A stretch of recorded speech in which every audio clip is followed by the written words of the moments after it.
यहाँ तक कहती है कि इस कथा के चरित्र को जो श्रवण कर लेता है उसको 26 एकादशी करना भी नहीं पड़ती। इस एकादशी की केवल ये कथा सुनकर ही वो तर जाता है। बहुत ध्यान से सुनना इसको, कथा तो बड़े भाव से सुन लो इसको, है? बड़े प्रेम से। इसलिए सारी एकादशियों में निर्जला एकादशी की महत्वता शास्त्र प्रमाण करता है। महाराज निर्जला एकादशी का उद्यापन जो करा जाता है, उसका उद्यापन और प्रदोष का जो उद्यापन करा जाता है, इन दोनों का क्रम लगभग एक जैसा ही। तो निर्जला पहुंच है और निर्जला ने जाकर भगवान नारायण से निवेदन करा। भगवान विष्णु ने पूछा क्या बात है निर्जला, आज तुम खेलती हुई यहाँ पर आकर खड़ी हो गई, क्या हुआ क्या है? क्या तुमको गौलोक धाम में आनंद की अनुभूति नहीं हो रही जो तुम वैकुंठ में आई? निर्जला घूमती घूमती भगवान के सम्मुख में पहुंच गई। भगवान ने पूछ रहे, बार बार पूछा, निर्जला हुआ क्या तुमको?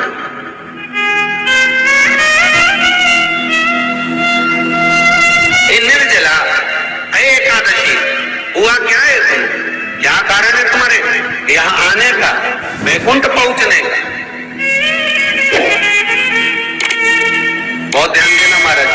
शास्त्र कहता है सोमवार, मंगलवार, बुधवार, गुरुवार, शुक्रवार, शनिवार, ये देवता वो देवता सबके व्रत कर लो, सारे व्रत कर लो, पर ये व्रत आपको परमात्मा के धाम तक लेकर नहीं जा सकते, क्योंकि इनका जो पुण्य है वो मृत्यु लोक में आप थोड़ा सा भी व्रत करते हैं तो पुण्य समाप्त हो जाता।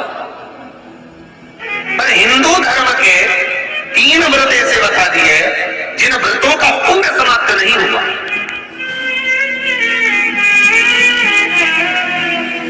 हिंदू धर्म के 3 व्रत ऐसे हो गए जिनका पुण्य समाप्त नहीं हुआ महाराज, जिनका पुण्य प्रबलता में बढ़ता गया। पहले नंबर पर एकादशी, दूसरे नंबर पर प्रदोष और तीसरे नंबर पर शिवरात्रि। एकादशी भी 26 है तो प्रदोष भी जम के बोलते जाओ 26 है। शिवरात्रि केवल 12, केवल 12। और अगर अधिक मास की पड़ जावे तो ये 13, पर अधिक की आय तो 13। तो यहाँ शास्त्र कह रहा है कि 3 व्रत हमारे यहाँ जिनका पुण्य समाप्त नहीं हुआ, जिनका पुण्य प्रबल हुआ, बड़ा। इसलिए आज भी माता एकादशी का व्रत करती है। और एकादशी का व्रत कर अगर कोई जीवात्मा को देते हैं, कोई मर भी गया तो उसको एकादशी का दान देते हैं। एकादशी का उसको दान दिया है। महाराज निर्जला खड़ी, पूछा क्यों आई, क्या कारण? निर्जला आई तब लक्ष्मी मैया उठकर निर्जला के करीब में गई।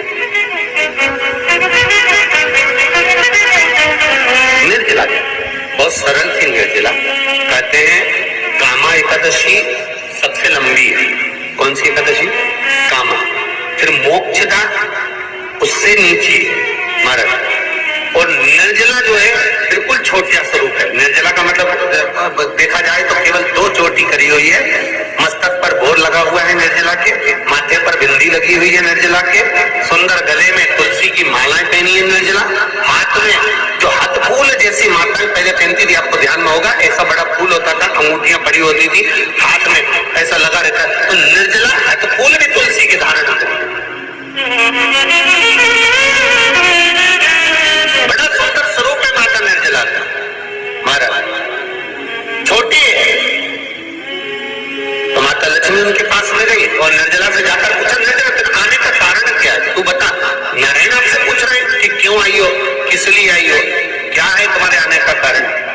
निर्जला ने कहा मेरी विनती केवल इतनी सी है मां कि मैं ये चाहती हूं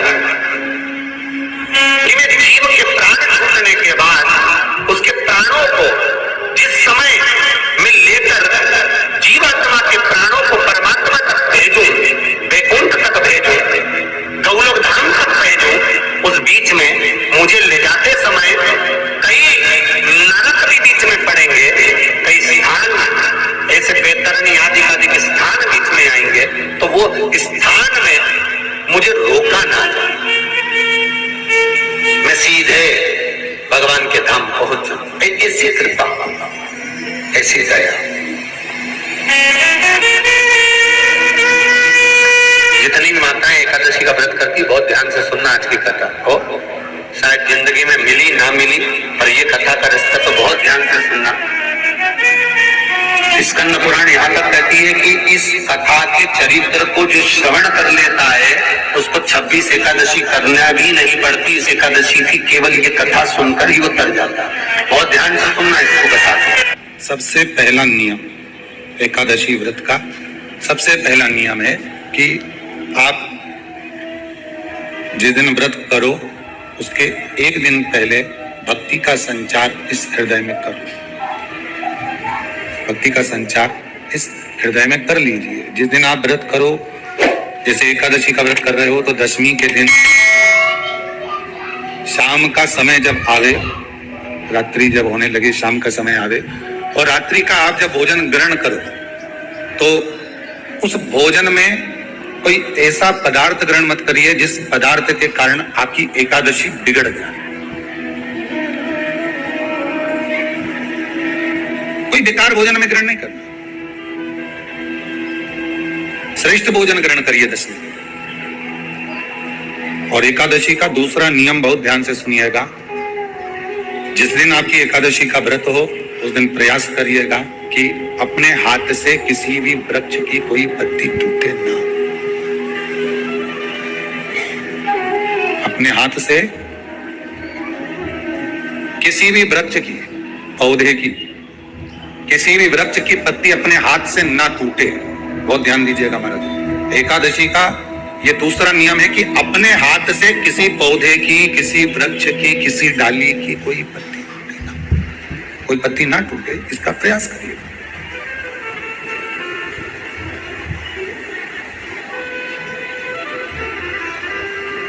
कितना सुंदर व्याख्यान कहा है, कितना सुंदर वर्णन है महाराज कि मात्र एकादशी का व्रत कर लेने पर, मात्र एकादशी का व्रत कर लेने पर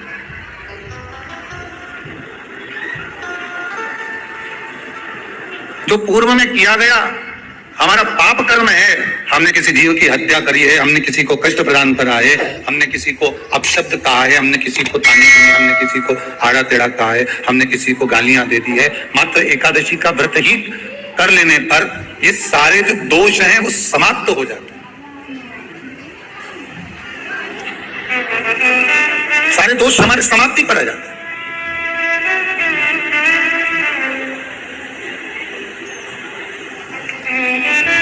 अब एक विचार करिएगा, थोड़ा सा अपने मन में, अपने चित्त में, अपनी वृत्ति में एक बात उतारिएगा, एक अपने मन में एक बात को उतार कर रखिएगा कि आप अपने पाप को, अपने पाप कर्म को जिस दिन क्षीण करने वाले हो, समाप्त करने वाले हो, अपने पाप को आप जिस दिन समाप्ति पर लेकर जा रहे हो, तो उसके एक दिन पहले आपको प्रसन्नता होना चाहिए कि नहीं होना चाहिए कि कल मेरा पाप कटने वाला है, कल मेरा पाप समाप्त होने वाला है। जो मैंने पाप कर्म करा है वो समाप्त होगा, जो मैंने पाप कर्म करा है वो कल समाप्त हो जाएगा। तो एक दिन पहले आपके चेहरे पर प्रसन्नता हो कि ना हो?